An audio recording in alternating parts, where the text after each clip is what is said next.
Sambayan is all heart, but does it have the strategy and tactics to achieve its king or queen making goals?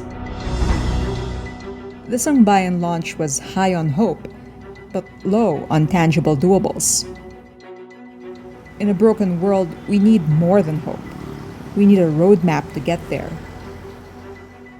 As lead conveners of the opposition coalition, former Supreme Court Senior Justice Antonio Carpio, former Ombudsman Conchita Carpio Morales, and former Ambassador Albert Del Rosario are the best people to nominate and support candidates of conscience and rally the people toward that vote. But only if it has viable candidates. The task at hand is to reveal the list of men and women who agreed to be part of the field of nominees. Sambayan shot itself in the foot when it nominated people who would end up denying they would run for president or vice president. Pardon us, but not even campus student council parties do that.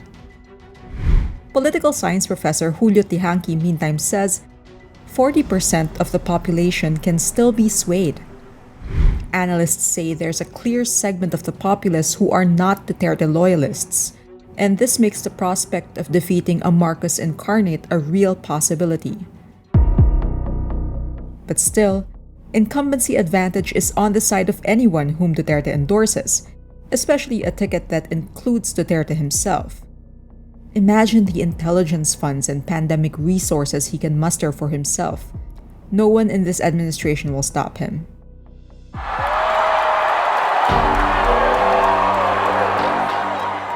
However flawed the surveys are on his popularity, Duterte is a politician who's a master of disruptive and personality politics.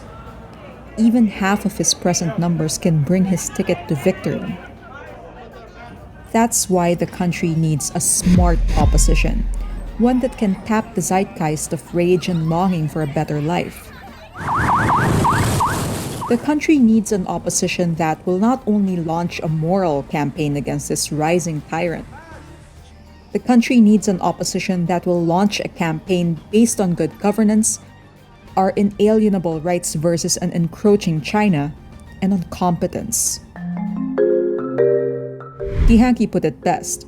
It's not simply a question of good or bad people. It's a question of good or bad systems.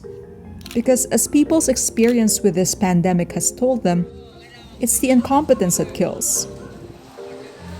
A smart opposition will not lower its currency by being a jilted lover. Candidates should be lining up at Sambayan's doorstep to get endorsed. It can't be regarded as kryptonite. A united front is an excellent idea. The best start would be a viable tandem that is willing and able, instead of casting a wide net in a sea where none of the big fish want to get entangled.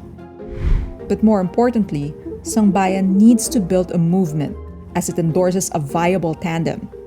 And it needed that movement in place yesterday.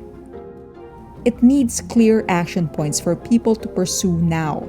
People who will go out and campaign, give their time and money, and spread the happy virus of change and reform. Carpio, Morales, Del Rosario, and the courageous conveners lit a candle in the dark. And their power will come from the people they inspire to action.